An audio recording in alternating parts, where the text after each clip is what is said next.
my name is Ian Berry. Welcome to another Sparkenation Conversation. For those of you that may not know, a Sparkenation is a spark that ignites passion, that leads to action, that changes what's normal.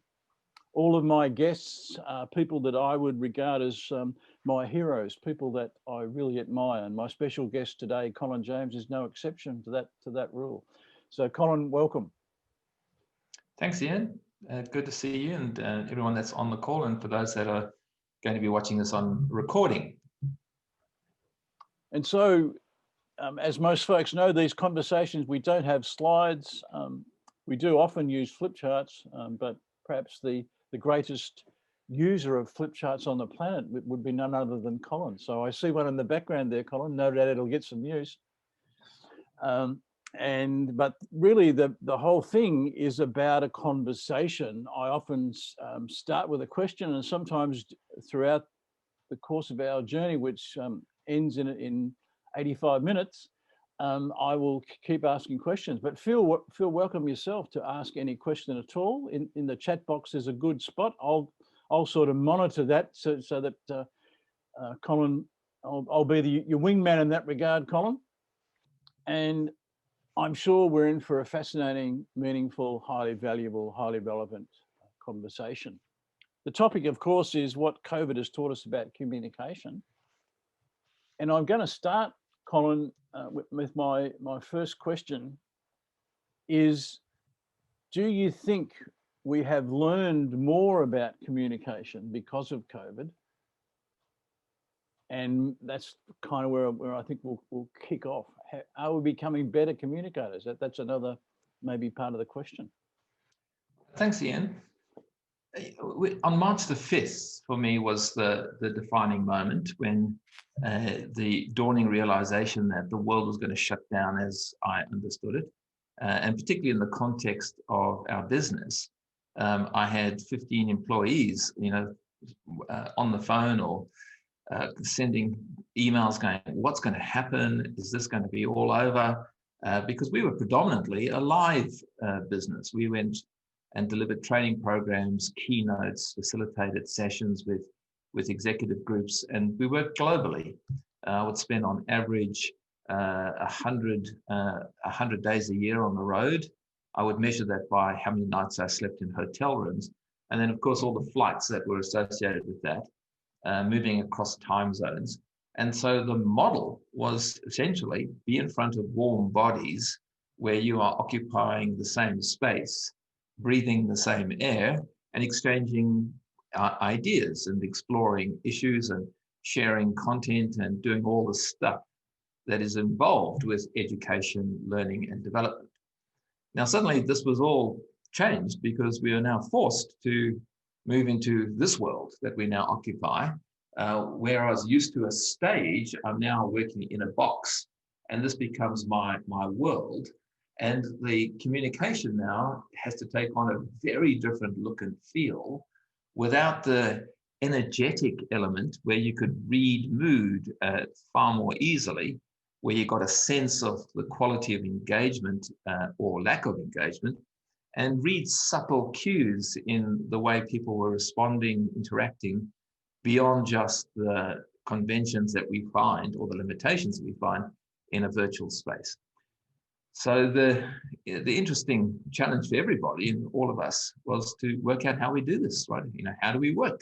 How do we deliver what we do in a way that's still going to maintain effectiveness, maintain relevance, and in our case, to keep our business going. Now, we obviously are enabled by technology like never before. And what has been fascinating is how rapidly people did move productively into this way of working, and by extension, this way of communicating. And we all have been learning along the way. So it's been a massive social experiment in trying to determine how we could best achieve the outcomes that we have or the work that we conduct in a manner that can be enhanced or supported by the virtual space. So what has changed? Well, obviously, and most importantly, what has now been removed is some of those conventional cues that we would read or assess in how we could determine response, quality of intent, communication quality, level of energy. And we now had to develop more acuity, more sensory filters to make assessment on where people were at. So has it improved our communication? Well, I think the question now becomes what contexts that we are working in. Where I say it has definitely improved is, I would suggest, and others please agree with me or not, has been in the delivery of the learning. In the past, what we did was conventionally is a client would approach us. We've got this training need, leadership, culture, communication, whatever it is. And we would then create an event, a couple of days or a series of programs where people would arrive at a location. We'd sit them in a room and we'd go through some process, usually over a day or two or sometimes longer, where we would deliver learning. But now the flexibility of this environment, where people don't have to travel, do not have to occupy hotel rooms, don't have to give up huge chunks of time, means we can now structure learning over longer durations with short interventions, with gaps in between for practice, application, and testing. And so the learning benefit here, I would suggest, has now elevated outcomes. And in our work, what we've seen is a distinct demonstration of learning acceptance, but more importantly, applicability into everyday practice, more so than we did in the past. And this has always been the struggle, I think, with conventional learning, is what has been the learning transfer rate. And it's usually woefully low. But I would suggest that this mechanism, this form of communication via technology, has in fact enabled this more effectively. I would concur. I was just going to say, I began the transition to online long before COVID. And part of the reason that I began that transition was for that point. I was more interested in learning than presenting. After 30 years of presenting in my case, and lots of travel and all that kind of stuff, I decided I'm not doing that anymore for a number of reasons. And so the alternative was, well, what first of all, my question was, what was the alternative? And the answer was Skype in my case in the first, but that was pretty ordinary. And then Zoom came along. And so, yeah, I was already in the space. But one of those reasons is, because I think it's better for learning. Interested in what other folks might think about that. That's one way communication's got better, because the learning's got better. That's what you're saying, Colin, isn't it? Well, definitely. We've moved from being on the stage to now being in the box, right? And so where here there was an audience and you could occupy a big space, and it was, very clearly more of the sort of performance dynamic. This one here, there's a lot more intimacy. It feels more like I'm talking to one person. Last week I delivered a session with 800 people in Malaysia. Everyone was remote, but the experience was one of two people having a conversation, because that's in essence what the context is. Someone sitting in their house or in their own room. I'm in another room, and we're connecting. But it's a one-to-many, but with a one-to-one feel. I think that's certainly been an outcome. Would others concur and agree from your own experience that has also been the benefits you've seen from the COVID impact? Sandy's asking a great question. Then we'll come to you, Paul. Sandy's asking a great question. Do you keep them engaged and motivated to apply their learning with other strategies, like getting managers involved, mentors? Question mark. Question to you. Thanks, Sandy. Yeah, so the traditional learning transfer practices of what you do prior to the learning experience, what you then manage through the process itself, and then the post support are still in play. But I think the distinction here is the flexibility that this form of delivery of content allows.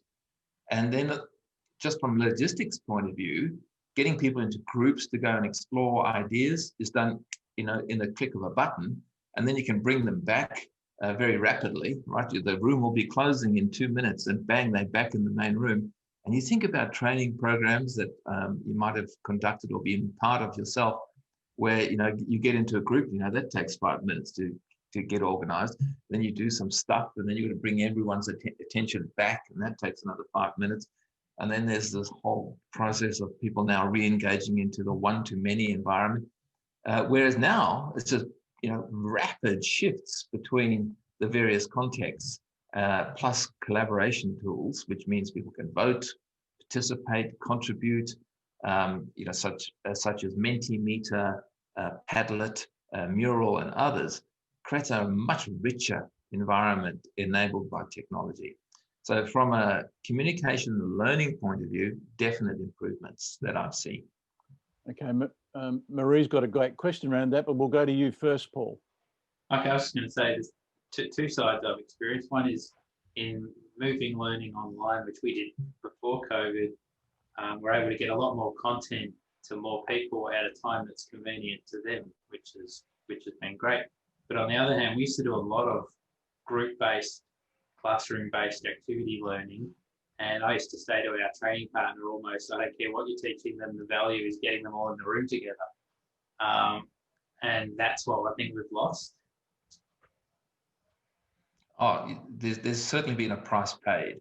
And that energetic element of group participation, and importantly, what happens at breaks and what happens in between the formal sessions is certainly diminished. However, chat function does add another quality of connection, where a thought can be immediately applied or a question can be asked, where you would naturally wait for a gap or an opportunity to do that. Now we can do this in real time. So yeah, there's trade-offs here, but within the dictates of what COVID has meant that we're limited to achieve, I've seen definite enhancements in how we can think about being more creative and more effective in learning transfer. So that has certainly been an outcome. One of the great things about when questions come up, and often they get lost in live, as in-person events. I mean, I like to see this, we are actually live. One of the reasons I don't use slides, and one of the reasons I don't do big groups personally, is so that we can actually have a conversation and hold the questions, like one from Marie, which was a few minutes ago. But Marie's asking, we seem to be talking about learning as an item of possession, something that's content-based. What about thinking about learning as learning to do? How has COVID changed that? So if Marie, could you just expand a little bit more on that question in regards to the ownership perspective you've articulated? Oh, hi. Can you hear me? Perfect. We can. Okay. There are multiple thoughts on what learning is, and a lot of it has been about something that we possess in our minds, but some of the more recent stuff on learning looks at learning as much more of an embodied doing. So sort of knowing, learning, and doing are one thing. And I guess I'm thinking about pilots, for example. I've got a nephew who flies as a pilot. He hasn't flown since March. He's being retained, but if he has to go back to flying, he has to be re-accredited. Sorry, something's going wrong with my crazy phone. So there's a lot of learning which is actually physical, embodied learning. It's not just about content in the head. So I'm just thinking a lot of people, COVID has changed that for a lot of people. Plus, in my case, if I may just jump in there a sec, Colin. Yeah. For me, one of the transitions, it's more about being than doing. So it's who we're becoming as much as what we're learning to do, which is a whole new concept for some, but it's enabled by the technology. But over to you, Colin. No, because Marie's point in regards to skills-based practice where there are behavioral requirements, so learning a technical skill that requires operating machinery or physical creation or manufacturing or something, or the flying of an aeroplane, or elements associated with those hard skills. There is clearly a problem or challenge that COVID has imposed here, because it is in the doing that the learning does occur. It's in the physical practice of things. You can't learn to drive a car without getting in the car. You can't learn to swim without getting in the water. And with the absence of those direct epistemological, experiential-based application of the theory, then yeah, the embodiment of learning will be limited. And so, Marie, the caveat or the frame I missed in setting this up is, in our world and the work that we do is very much associated with the soft skills. I hate the word soft, it implies that somehow it's diminished, but it's in the communication leadership area where it is, yeah, there are ideas and content, but it's the taking of that content and translation into behavior where you can practice, because most of that is verbal. It's how you communicate, it's how you connect, it's how you will structure and provide qualitative feedback, it's how you impart messages, it's how you process decisions, how you strategically plan.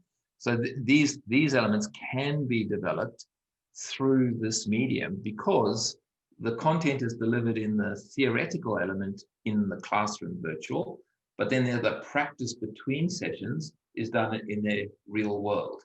And again, this is where learning has direct translation to behavior, then with test and review built into the time frame. And again, this technology process has enabled this. So to give you a case in point, we work 70% of our clients are based in the United Kingdom, Europe, and North America.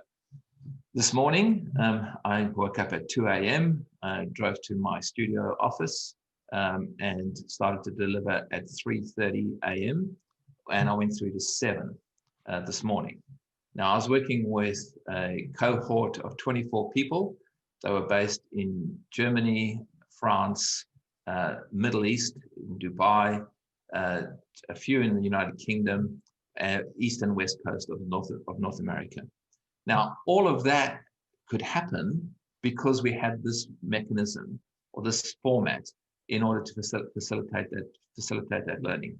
This was session 4 of a 5-session process, which will be 30 hours in total. And it's been spread over 3 months. And we've got direct measurable return on what they've been learning, how they've been applying it, how they've been assessing its efficacy and validity. And now it's a proof point and validation of the learning themselves, which then is deepened as we go from session to session.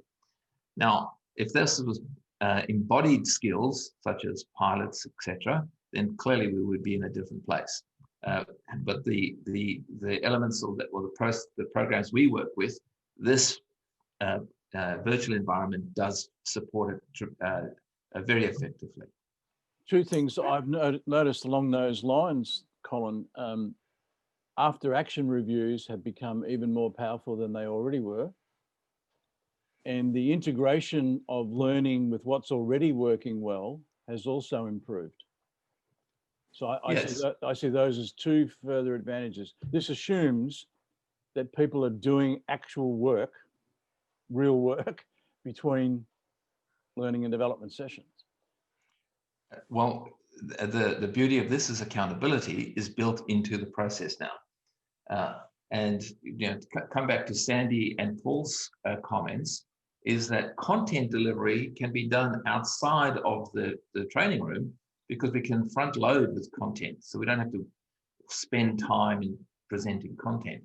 Look, I mean, honestly, presenting content is genuinely unnecessary now. I mean, if we want to know the answer to life, the universe, and everything, Google it. I mean, we don't have a content problem. And if content was the solution, we'd all be the embodiment of perfect physical health. We'd be in beautiful, sustained, and loving relationships.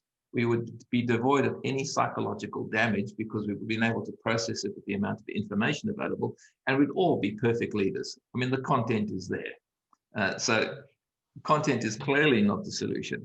It's the translation of content into meaning, from that meaning into practice, and into practice then into unconscious competency behaviors.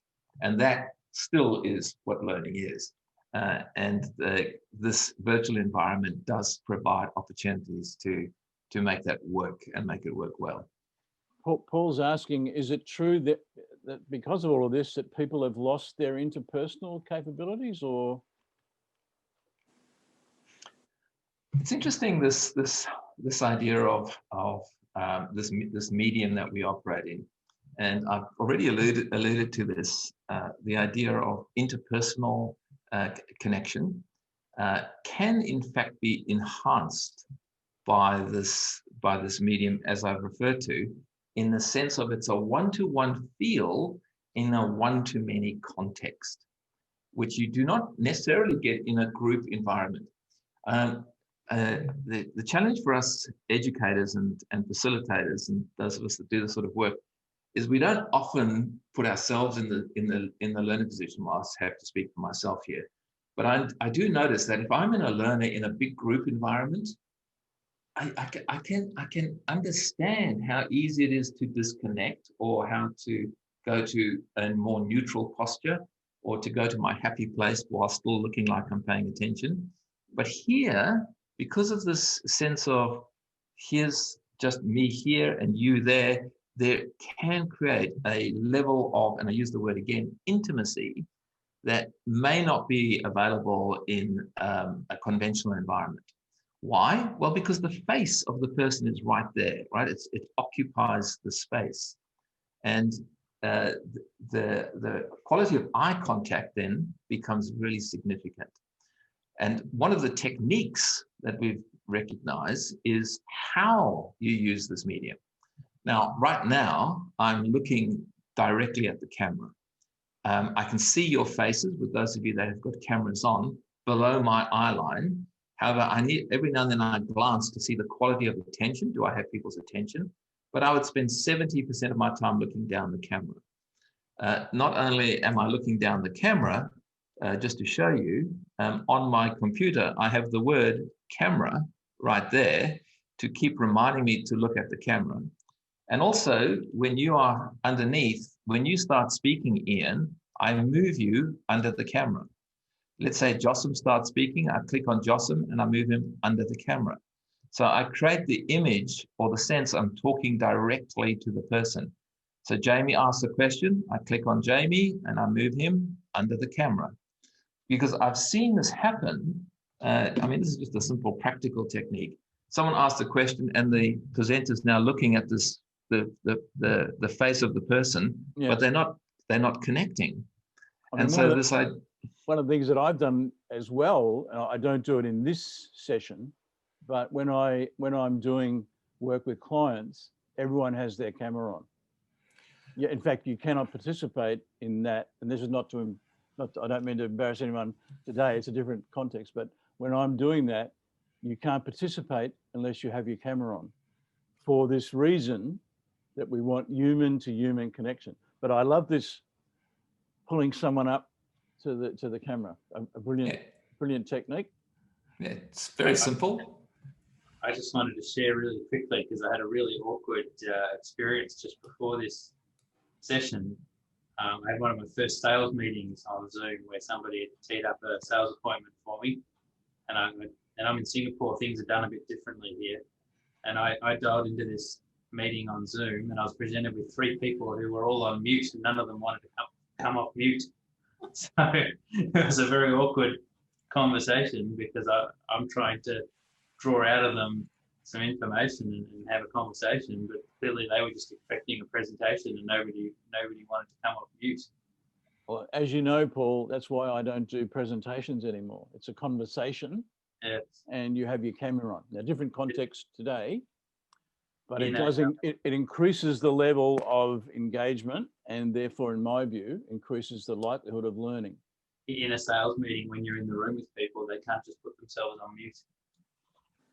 I have a box. I don't have it here. I have a cardboard box with my name written on the bottom right-hand corner.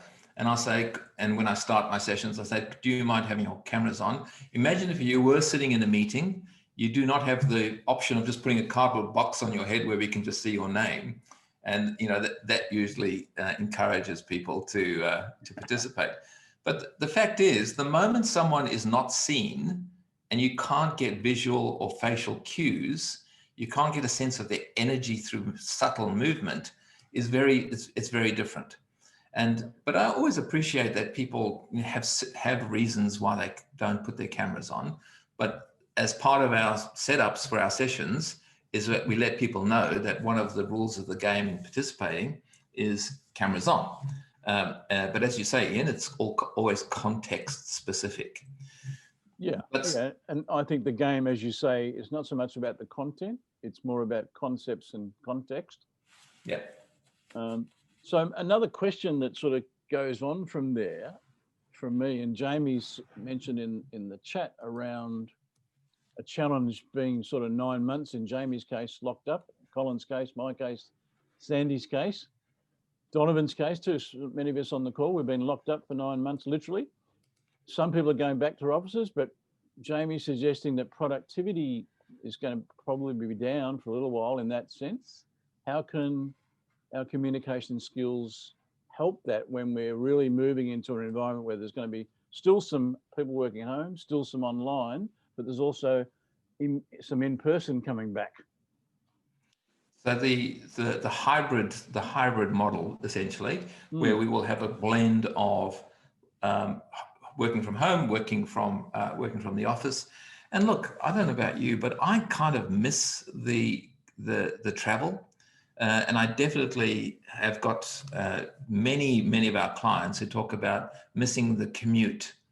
So those that traditionally work in offices, the process of just simply going through the morning ritual, then getting into the state necessary to do the work, and then going in whatever transport you use to get to your office is a time of preparation. And then when you get to work, it's clear, I'm working, right? So it's bound by context. And then when you go home, it's the decompression. It's the sort of shedding the day or letting yourself integrate what occurred, but at least preparing for, if you have a family, to be ready for them when you get home. So there's this, what we could sometimes refer to as the third space is missing. And look, I've now set up my own studio now, but up until 2 weeks ago, I would wake up on my way to the kitchen, grab a coffee, and 3 minutes later, I'm working. So I slept where I work and I work where I slept. And it was a blurring of context, which does, I'm sure we all had the same thing. The conventions of time have changed, and the levels, the amount of work has in fact increased. And I'm hearing this anecdotally from all our clients, is that people are finding more workload.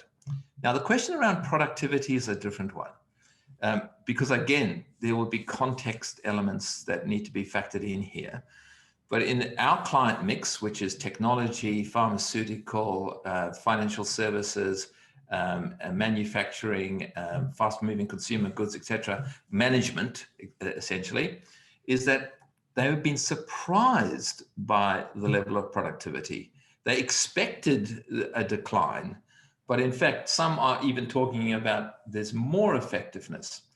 But what it has thrown into stark relief is, do we need managers as much as we used to? Do we? Because managers not predictably, the role of the manager was to supervise, to sort of manage effort, to keep an eye on performance.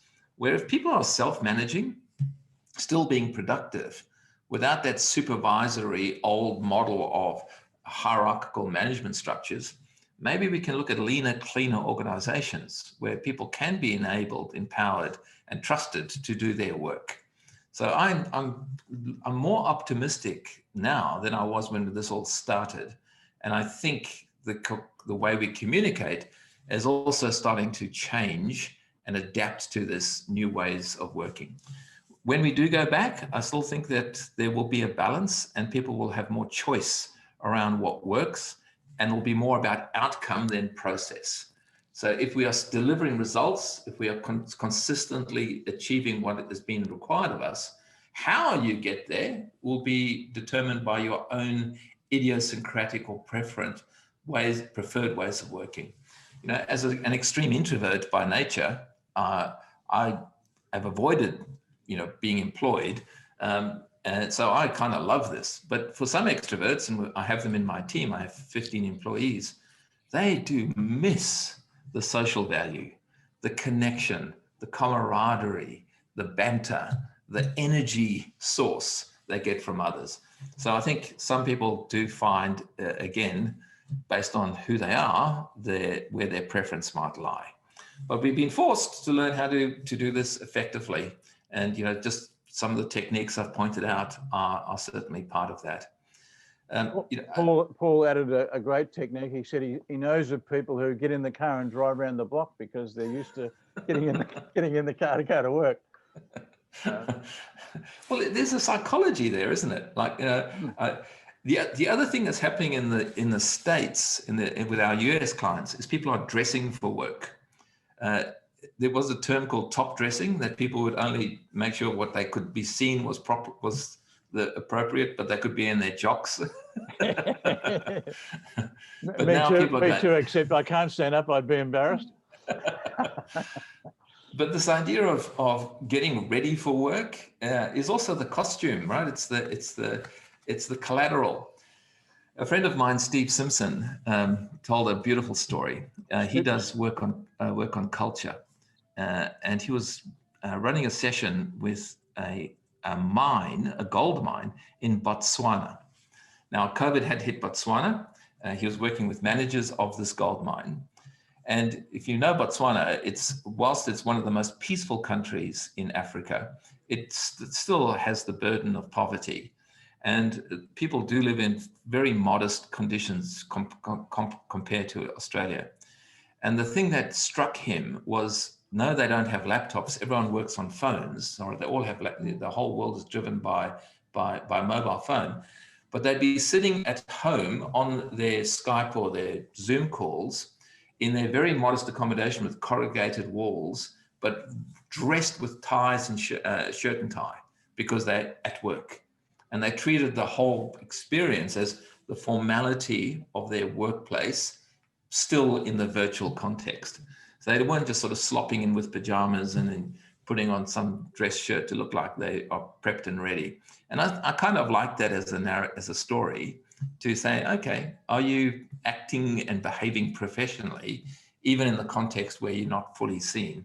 And I think that adds a richness to your state and your preparedness to participate. It's a nice segue, I was going to say, into Marie's suggesting that can we talk a little bit about health messages and how they've been communicated both here in Australia and abroad, which is, I think, along those lines. I mean, I know in my time, we never used to once talk about mental health in the workplace, and now we talk about it all the time. So what's your thoughts on that, Colin? Health messages, how are they being communicated? What could be better? What's working? The emerging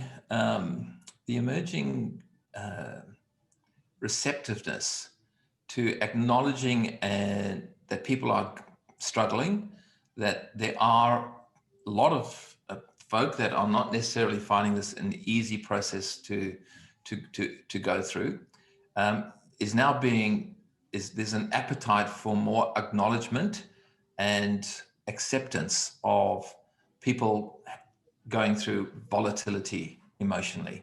And I think this is, again, a positive outcome. Whereas in the past, this notion of always putting on best face and showing up as bulletproof and superstar and, you know, all of that, you know, putting marzipan on the shit cake, if you know what I mean, is where you're trying to put your best front at all times. Sometimes it meant that people would just burn out, but you would never have picked it. You know, suddenly people just collapsed, but they looked fine. But now there is this recognition that, yeah, we are all learning as we go. We're all making this up as we go along. And yes, there's anxiety and stress and people going through times of difficulty. And there's definitely in our clients, there's recognition and acknowledgement of that.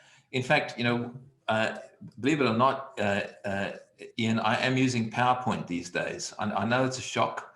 And one of the PowerPoint slides I do use is one where, if you can let me share the screen, I can just show you how to do this. Yeah, and I know we're not supposed to use PowerPoint slides, but you should be able to do that already. It says host disabled participant screen sharing. I've undisabled that, I think. Hopefully there's some clip art in there too, Colin. Yeah, there we go. So I sometimes use this slide here as a way of starting a conversation. And, talking about, we've idealized this working from home, but, for many of us with small children and those with sometimes having a partner who's unemployed or has lost work, the amount of stress and strain in trying to find work-life balance. And I will use the graphic as a conversation starter around how we are dealing with this and managing it. And, just this simple graphic allows for people to reflect and share some of their struggles. And people are definitely demonstrating more compassion and acceptance. And I'm saying this around the C-suite table because, again, we're all human beings, and this doesn't mean you're impervious because you are higher up the organization getting paid the big bucks to the stresses and strains that many of us are experiencing. So I would finding more honesty, more willingness to acknowledge that there is times of struggle, and particularly with our United States clients. Honestly, they've had the worst year possible in regards to the COVID effects, but also the other, contributing factors of the American election process, which is in and of itself a bewildering and bizarre process to observe from our position. This really compromised, mendacious, solipsistic, sad, ignorant husk of a man called Donald Trump. Excuse my bias, but you're watching how that's affecting people, and clearly there's issues of strain around that. Plus, economically, there's more issues in other countries than we're facing in Australia. I think in Australia and I'm not sure what it's like in Singapore or Hong Kong, but we are really kind of, and if I use the word in its symbolic form, blessed by the opportunities that we've still been afforded and being supported. So yeah, there is the issues around health, work-life balance, acknowledgement of people's struggle, acceptance and tolerance around it. That's been a positive. I think one of the things that, because Sandy, who's on the call, her expertise is in psychological safety. So she's saying that her sense is that there's a lot of talking about it, but maybe not an understanding of it. And I think that's interesting, perhaps a comment there, because I think I'm seeing that, yes, Sandy, there is a lot of talk and not necessarily understanding, but I think there is more understanding, that's my take, than perhaps there has been.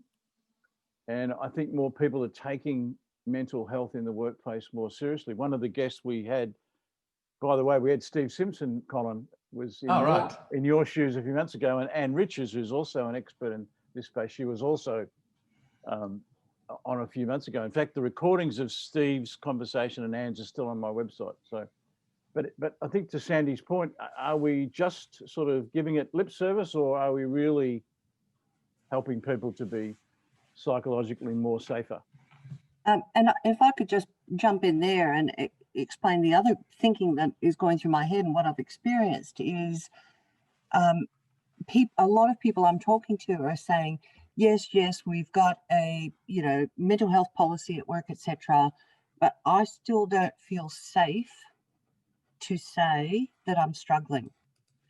And there's still so much stigma generally in society, and so so little understood about mental health conditions that people are still, you know, holding the whole issue at arm's length. And I see that as a big problem or potential problem for businesses who aren't recognizing that while we're working in these hybrid environments, they still have legal responsibilities for physical and mental safety of their staff. Has COVID helped or hindered, Colin? Well, it's not my area of expertise at all, but what I can tell you is the clients I'm working with, and I'll give you a few examples. So with SAP, the software company, we're working with the board and the global ELT, the executive leadership team, and the global president of one of their distribution businesses, which is services. They have employed a mental health division within their HR function, purely focused on supporting people through COVID. And I think they've got there's 20 new hires whose entire job is to just deal with issues that are relevant and pertinent emerging from that, which for me is significant investment and demonstration of care. Finding the same thing here with one of the banks, National Australia Bank, where Susan Ferrier, who heads of people and culture, again, significant investment in genuinely addressing issues arising from COVID stress. So those are two examples. But Sandy, you would know much more than I would around those organizations that are doing it more cosmetically than doing it substantively. But as you say, you know, the whole mental health issue is an evolving area of social acceptance. And, you know, we are progressing, but there are still those that are paying a heavy price, that's for sure. The thing that the two organizations you've mentioned, Colin, are big corporates. And I think a lot of big corporates are doing it well in terms of looking after staff and the mental health of their staff. Because they've got the resources and finances, etc., to throw at it. The big groups that are, I think, really suffering and missing out, and who I'm trying to help, are the small business owners, like really, really small, you know, 2 to 10 people, and medium-sized businesses, anything from 50 to 500 staff, with huge turnover. And yet they're juggling so many balls. They don't have the money and the resources to say, let's recruit 20 people who can look after our staff's mental well-being. So it's those SMEs that I'm really trying to get to help about this. Couple of things that would help, Sandy. You're probably already aware of these. I know I meet with a bunch of enthusiasts every Monday, and one of the things we talked about last Monday, Jamie was on that call, as was Paul. There's now, like you used to be able to do occupational work and safety courses, there's now one for mental health as well. So there's several of them. Yeah. And it seems like from the conversation on Monday, there's a lot more people utilizing that learning. You'd know more about it. So maybe, Sandy, you could send me some stuff and I'll communicate to the group what's available, because I'm aware of at least one particular well-regarded program. But it probably leads me on, Colin, to the $64 million question, which would be, what's the big lesson that COVID has taught us about communication? If there was only one, what would be the lesson? All right. So again, it all comes down to context. But if I can chunk up to a level of principle here, I would suggest that I'm going to, for the sake of keeping it memorable, I'm going to talk about the 6 C's that emerge out of effective COVID managed communication. And this is drawn from a number of sources, and again, from our client base, but also observing people like Dan Andrews, the Premier of Victoria, in some of his communication. So what are the 5 C's that seem to ensure that the outcome that you're after will be achieved through the application of these various elements? So the first one is this idea of consistency. To communicate consistently really is of comfort to people.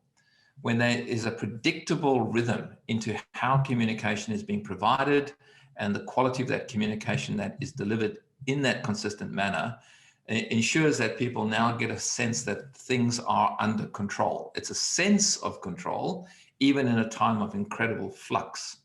And as we know, to use Dan Andrews as a case in point, the relentless every single day 12:30 press conference was consistently delivered. And everybody knew that at that time, we were going to hear the latest update, the new information, the levels of infection rates, whether there was going to be an increase or decrease in the death rates. And so there was data was going to be provided. And that consistency then becomes a challenge for all of us in our areas of influence, our areas of impact. So first C is this consistency. The second is it compelling? And compelling, therefore, relates to relevance. Now, when we talk about compelling, how do you hold people's attention? How do you facilitate engagement? And where you don't have live people in a room, when you can't bring that energy, one of the requirements, therefore, is how do you ensure that you can use some basic communication techniques to maintain a compelling quality of connection? And I've just described it like looking down the camera can create compelling. Making sure that you stand means you can move and you can occupy the limited space, but there's at least some dynamism. And if you're standing energetically, your energy translates better than if you're sitting and hunched over, because the risk is you can shut down energetically. And then in your messaging, to ensure that its relevance is constantly referred to, the fulfillment of the why. So it's either in setups or constant thematic inclusion within your delivery, and obviously the use of story. And so these things can create a compelling quality to it. The third C is to do with confidence. The communicators that have an assured quality of confidence, they are in control. There is a calmness in how they're delivering. This immediately will be reflected in people's psychological and emotional response to you. And so the interesting quality or the association with confidence is an automatic assumption of competence. So if someone's confident, competence is assumed. It's obviously the inverse is true. If someone comes across as unconfident, we assume incompetence.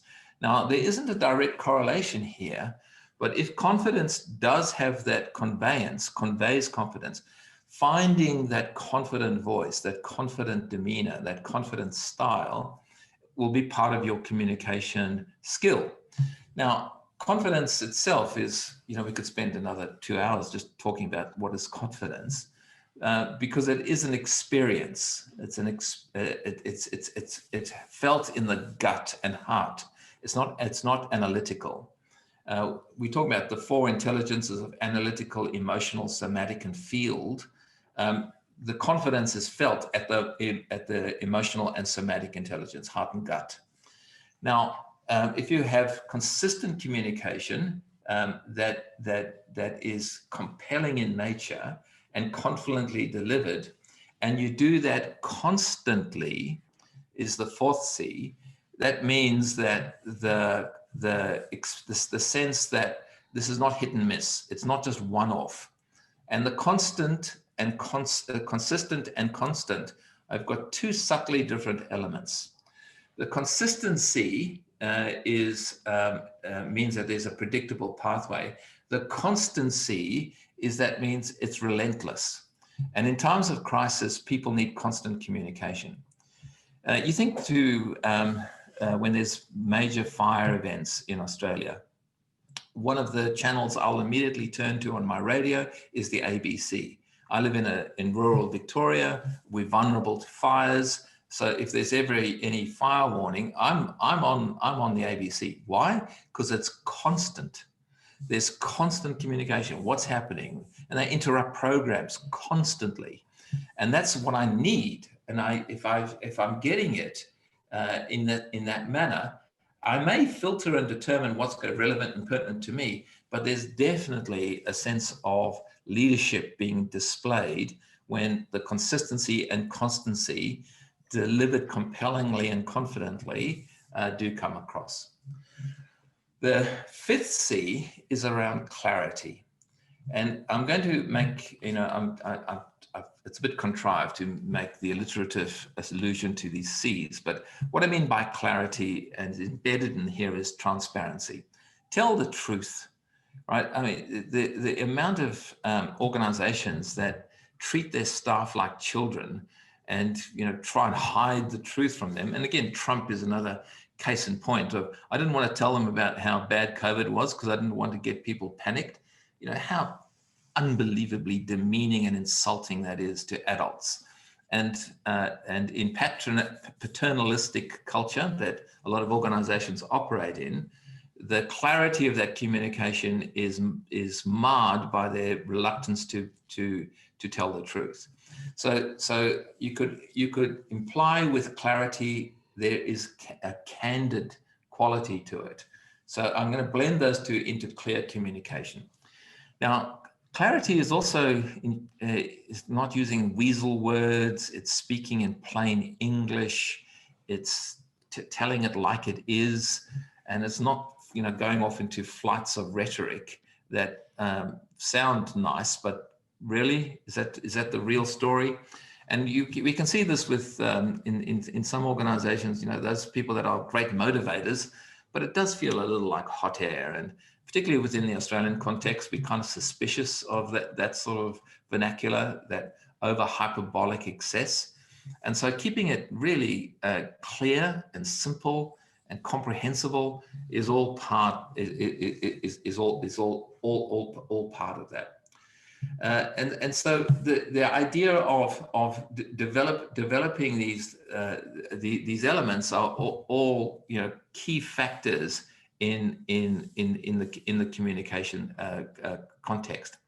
And the final one is courage, and this idea of courageousness, right? To say what needs to be said, to handle the challenge, to deal with those that are afraid, but having the courage to provide the necessary information that's going to support them with clarity, with confidence, with consistency, and with constancy, also is again respectful. And again, I'm finding that opportunities here where in the past we would cloak everything in carefully constructed and sometimes artificially manufactured messaging can be reduced into, or can be eliminated if we have the courage to speak to each other as human beings, as adults learning together. And I've always operated under the principle that no one anywhere really knows what the hell is going on, right? We're all just making this shit up, right? The fact is life is still a mystery. We still have no idea what happens after we die. We create all these constructs to try and make meaning and sense of our lives. Most of us are bound by the formula. I mean, we all know the formula, right? You're born, if you're lucky, into a two-parent family. You go through some education process. You go into teenagehood and you awaken your sexuality. Someone then asks you, what are you going to do with your life? You've got no idea, you're hormonal soup.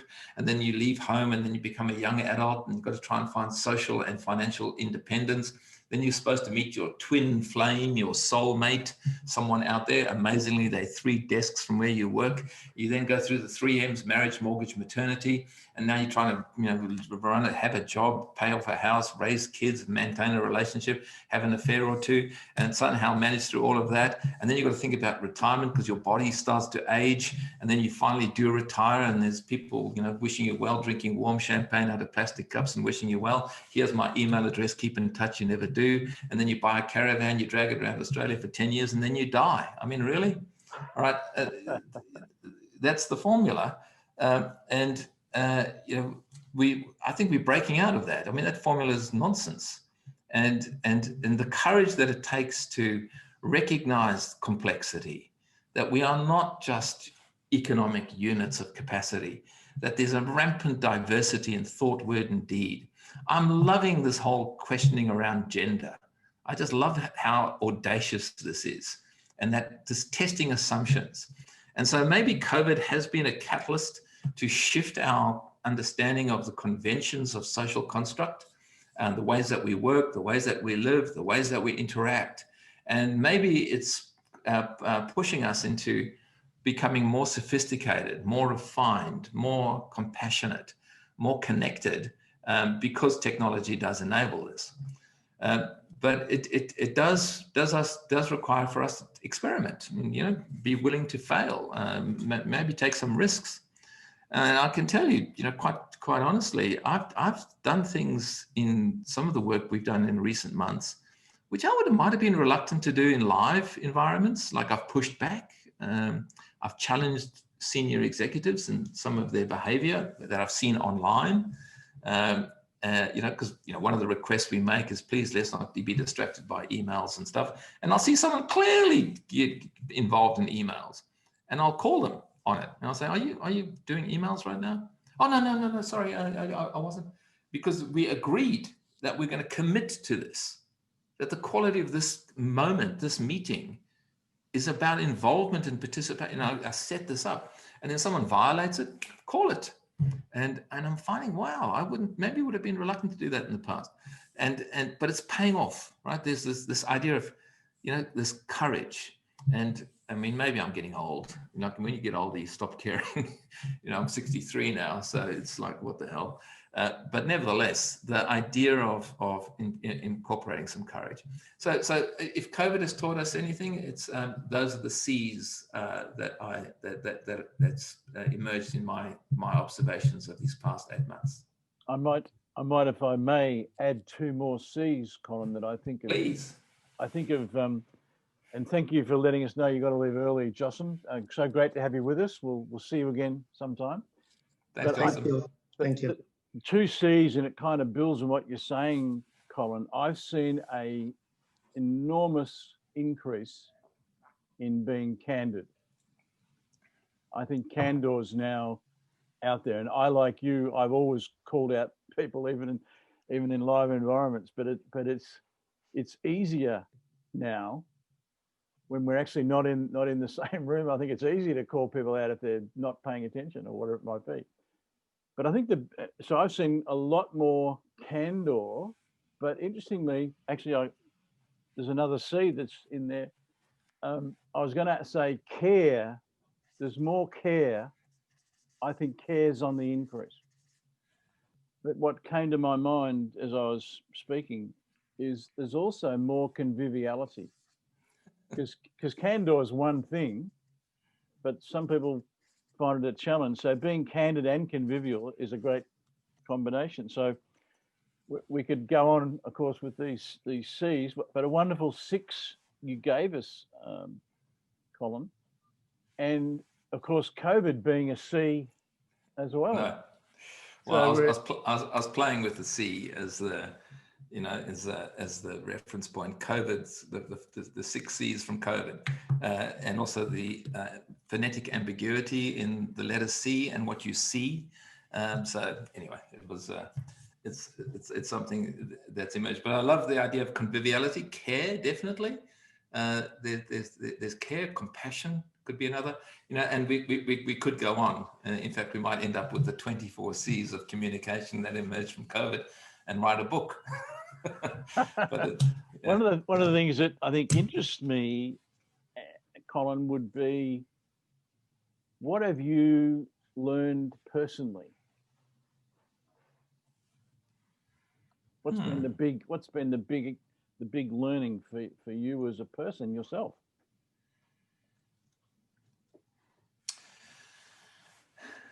I think what, you know, there are times, and look, I'm sure we all have these moments when you might be, you know, running a session, for those of us that are facilitators or in whatever work you do, and you have little moments of sort of realization, thinking, you know, how on earth did I get here? Like, you know, how come people are listening to me? And I get this kind of regularly when I think back to my origins, and we're this tiny little boutique consulting company on the other side of the planet. And yet we're talking to board members of multi-billion-dollar organizations, and they're taking us seriously. And I sort of always a little surprised by that.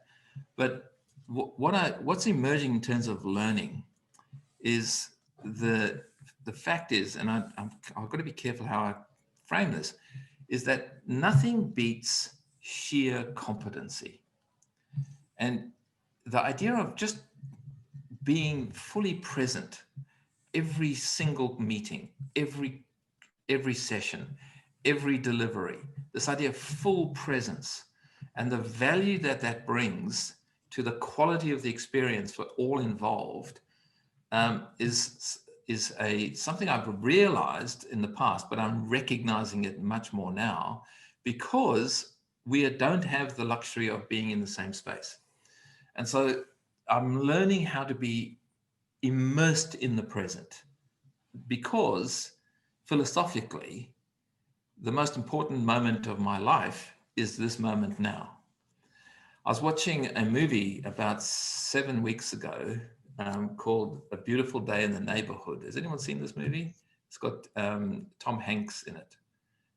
And he plays a beloved, it's a real person that he plays, is a television host, or was a television presenter on American television, who ran this kids program, and he ran it for decades, and his name was Mr. Rogers, and Mr. Rogers was the genuine article, right? This wonderful, heart-centered guy that just connected with children and dealt with difficult issues like grief and loss and death and so on, but always with this incredible compassion. And the movie itself is a delightful homage to what Mr. Rogers achieved.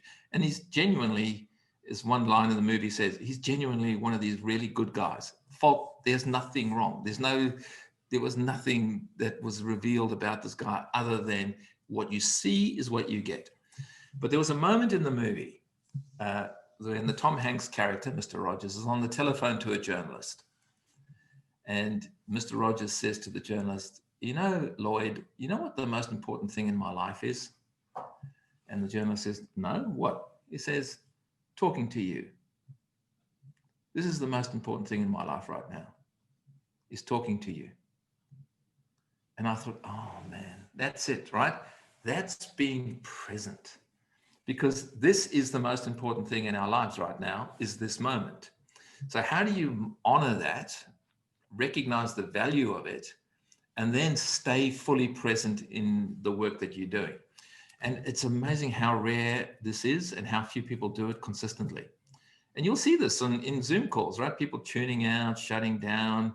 I had one this morning, right? There was someone in Germany who was just sitting back like this, looking like they're half asleep. And, now this is a very senior leader who's getting paid huge money, but they just looked like they didn't give us stuff. They looked contemptuous. Now, I know that person isn't that, but they looked it. And they're having a real problem in how people are perceiving them, because they're not aware of what their presence is. They're not understanding the emotional wake that's emerging from their lack of presence or awareness of their presence. So to be present is certainly been a learning for me, Ian. And even the word itself is a fabulous word, because the etymology of the word present is to show. I present you with something. I show you something. If I want to show you love or gratitude, I can present you with a present. So I can present you with a present in the present. So it's got this lovely layering, right? I show you something in the moment now as a gift. So it's a gift. It's a quality of generosity. And so to be present is to be generous. And I think as communicators, it's the ultimate effective, or the ultimate requirement of the effective communicator is being fully present all the time. I couldn't agree more. One of the things that, as some folks know, literally in a few days, I have a book coming out that's called Heart Leadership. Oh, fantastic. Congratulations. in the book, one of the stories from one of my clients, Brad Smith, the phrase is now over normal. And it's really saying, because everyone's saying, you know, when are we going to go back to normal? When's the new normal and all that? And what Brad is saying, it comes from the CEO of his company, again, a worldwide company, but he's saying, no, it's now over normal. Let's appreciate now. Let's value now. And so this lovely phrase, now over normal, so that the story's in the book, but it really, I think it just builds on what you're saying, because really the only moment that counts, folks, is this one. And I think Marie's mentioned in the chat, we're suggesting quite a radical shift, but and there's a lot of research already on this. Of course, you know, one of the most powerful books ever written was called The Power of Now, which is now a fairly old book, but the material is still there. And so I wonder, Colin, building on that and being present, and I must say, I think I saw you present for the first time 30 years ago, and you were present then, and you're still present now. So it's always been a strength of yours. But I wonder where to from here. We're, touch wood, hang on to your hat, certainly in Australia, going into a post-COVID world, and hopefully with a decent president and a decent administration, America will get there too, and along with other countries who are still struggling. What's next? Wow. Where do we go? Where do we go from here? It's such a huge question. Well, maybe it cycles back into the question you asked prior to this one, is about what have we learned, and maybe if COVID has taught us anything, is to just have a bit of bloody humility, that we aren't in control of anything, right? You know, best laid plans. I think of all the strategic plans that people spend millions of dollars on, and thousands, tens of thousands, millions of thousands of hours. Sorry, is that an amount? But you get the idea, is that, we all think we've got some control over this destiny that we have ahead of us. And maybe the idea of being present does allow us to be in the ultimate state of adaptation.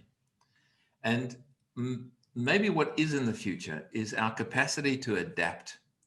And the adaptation principle means that we need to shed some of the old paradigm influences and frameworks, models that we've been carrying with us for generations. So maybe we're going to move into a cultural creation boom. And you'll see this a lot historically, that after catastrophic events, either wars, plagues, and other natural disasters, there is sometimes a sudden release of energy, emotion, and creativity that is almost impossible to predict. Sometimes it manifests itself in sudden increases in invention, and it might be technologically, it could be in other domains, but there is suddenly this release of innovation on any scale you care to name. So it might be around politics. If anything, democracy is in an existential crisis. If America is the exemplar of what democracy looks like, we're in deep shit, right? Because it clearly has, if a democratic system can produce a Trump, and remember, 70 million people voted for him. So let's not get too smug in our, and I've got to watch out for my tendency to be a little bit too flippant in my condemnation of the man. There's millions of people that follow him. So what am I missing? What am I not seeing that those 70 million people clearly are? And I can't be arrogant in my worldview that I'm somehow right and they're wrong. I've got to learn. So there's this, how do I adapt to that? Socially, what do we need to do? In the last few years around the gender stuff that I referred to earlier, even pronouns, and I just love how disruptive this is, right? He, she, they, etc. do we start to rethink our understanding of what it means to be human and the relationships that we cultivate? I talked about the formula, right? The conventional formula, which is has been around for centuries, around this idea of family systems and living in suburbs and domestic homes. And will there be some real dramatic challenges to how we socialize and interact? And work is already being disrupted by COVID. And will the CBD, the city model, start to fracture? Will we see much more migration to livable communities? Will we see the re-emergence of village? And if you've ever been to some of the wonderful islands in the Mediterranean, and in the evenings you see how people come out of their houses and just meet on the street and talk and share their day, their story. We don't have any of that, right? We live in these little boxes, often ignorant of the people that live alongside us, and we might wave occasionally to a passing dog walker. I mean, this is not healthy community. And could there be better ways of doing this? So maybe this could be an explosion of new models, paradigms. I think there's a lot of evidence towards that. I personally, and Jamie's someone online who's a member, I have an online village for this very purpose. We walk out of our lives and we talk on the street like we would in the village. But there's an excellent book called Local Futures for those that might be interested, because that's a 30-year movement. And the book's written by a lady whose name just escapes me. But when I send you the link to the recording for this, I'll put the book in the link. But it just really demonstrates that there is already a shift back to local. And that perhaps globalization in many ways wasn't a very good idea. And perhaps urbanization and CBDs weren't very good ideas either. One thing that my wife and I were out walking this morning, we look across, and when we look across the bay from home, we see the skyline of Melbourne, and it's never been as pristine as it has been recently because of no pollution. But over the last few days, the smog is coming back. Mm. And I say to myself, I don't want to go back to that. There's a great suggestion by the great management thinker Henry Mintzberg that pollution is actually the biggest problem. It's actually spreading the virus. And so there's lots of paradigm shifts. I wonder, folks, as we sort of draw close to the time, if there's something specific that you might like to put to Colin in our remaining time, then you can either say so on screen or pop it in the chat box.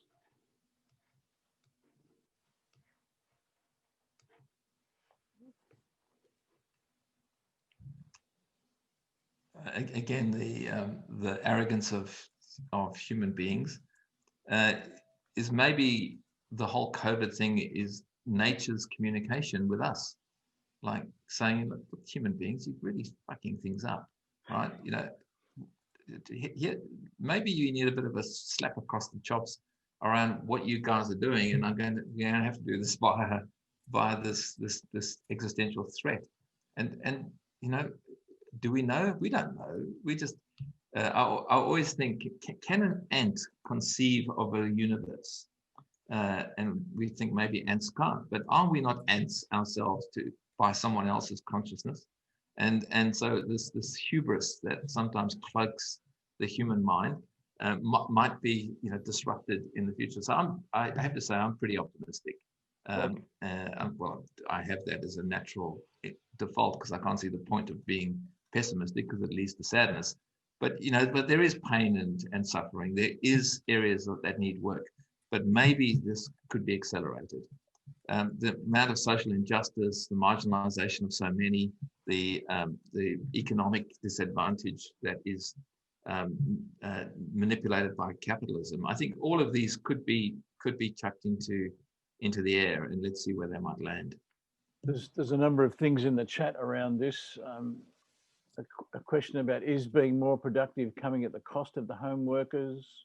What's the potential psychological effect or the impact of people fairly frequently referring to getting back to normal? And I think I would add that my question that is added to that is, can we continue to change the narrative, Colin, that will lead us to this place you're imagining for us? Well, I think ultimately we are in the business of cultural creation. However, we are conditioned to respond to cultural compliance. And this, I think, is the ultimate journey for every individual, is how do you shed the cultural conditioning that is imposed by your accident of birth, the accident of body, and the accident of gender that you were born into, and the all the other elements, social, religious, philosophical, economic, etc. Can we start thinking, well, what's the creative outcome that we can start to proffer and offer? Now, it's very easy to say that if you have some economic freedom in your life, right? Many people are not in that position. And I saw some terrible footage of Portland, of someone driving along a highway, and there was just literally kilometer after kilometer of tents and there's another image of queues of cars going back for kilometers, getting free food because they just literally can't afford their own food. Ironically, they can afford to drive their car there, but it does, we are in this sort of major flux at the moment. And so, let's start thinking about, well, if we have the luxury or the economic freedom to be able to be creators, what is the cultural story we need to create that can let go some of the conditions and constraints of the past? And maybe that's the work, right? And as you say, with local futures and testing of current assumptions around how we organize and live, and even challenging some of the bigger institutions like religion, could be really interesting to observe. As a recovering Catholic and an ex-Jesuit priest, I can tell you, I think religion has got a lot to answer for in terms of holding back human development. And maybe will be some more acceptance around those areas. But these are the big ideas, right? These are the bold ideas people have been talking about for centuries. But what can I do in my every day is do this, right? We can keep talking, keep connecting, sharing ideas, putting out some challenges, listening to what others have to share and say, and by collective contribution, we can move into collective creation. So that's my sort of perception of where we could be heading. And for me, it's sort of just along the lines of what Sandy has said there. I mean, I'd love to see the word normal just disappear. Even our state politicians and governors saying, "Oh, when we get to COVID normal," I mean, we're still using that word normal. We have to talk about COVID future, or replace the word getting back to normal with creating a new future. It's because if anyone wants to go back to normal, was there ever normal, or did we just get sucked into this vortex that meant that, as you said earlier there, Colin, you get out of bed, you do this, you get married. I mean, that was just what we can change that. We can change that either as individuals or we can change that as humanity. And I've just been sick of the word normal, because I don't think there could be a person in the world that say that I've lived a normal life and I want to go back to that normal life. I don't like this last 9 months. I want my normal life back, because it wasn't normal. It was created falsely by you or by people around you, So I'm loving creating the new me, the new future. I don't want anything that was normal, that was previous for me. It was never normal. Couldn't agree with you more, Jamie. Yeah, normal I find almost vaguely insulting. So I just muted myself to keep my dog was joining in the conversation. But all credit to you, Jamie, because you've made those shifts. Of course, there's a sorriness about sameness, which is another word for normal. There's a sickness in the status quo, which is another word for normal. And I think part of the world right now is struggling. The reason why you mentioned religion, and Peter made a comment of that as well, it's the status quo. And it's time to move on from those constraints, I think of the past. And people like Jamie is one person who's doing that. I wrote a book called Changing What's Normal. I think I some ways need to change the title. But you know what I mean? It's nobody that I meet wants to go back there. You know, we've got, I think this is the greatest opportunity certainly in my lifetime. I've got 4 years on you, Colin. This is the greatest opportunity of a lifetime to change the narrative, to make a difference, to be the kind of people that help others to leave the status quo or normal or sameness or whatever you want to call it behind. And just, I'm going to give Colin, I always give my guests the last word, but I'm going to give other folks a chance to make a comment as we come to a close. But just to mention, when I send you the link to the recording of this, I'll mention next week's events, which are the final. I'm running some special book launch events where I'm doing an event prior to when you read the book and then one after. And I'll send you some links to that if you're interested. But I wanted to mention our guest next time, which will continue and build on this conversation. Our next guest is Jason Fox, who some of you would know, and he follows on a long line of, as I said at the start, of people whom I admire. And Sandy, I'll be in your ear to get you to be a guest sometime next year. It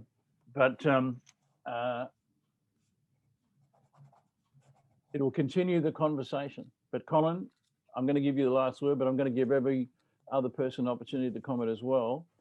But thanks for being you, Colin, and for bringing yourself to us today. Oh, thank you, Ian, and it's a pleasure to share some thoughts and ideas with like-minded souls in this our collective endeavor to try and make sense and meaning out of this thing called life. And I think that's all we can do. All right. So, anyone else a final comment before we go?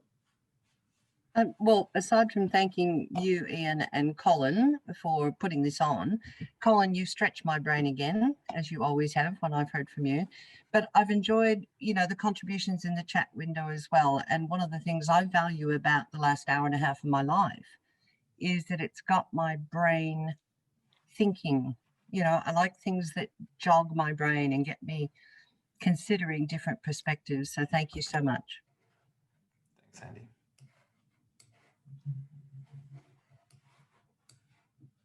All right, Colin, a final thought.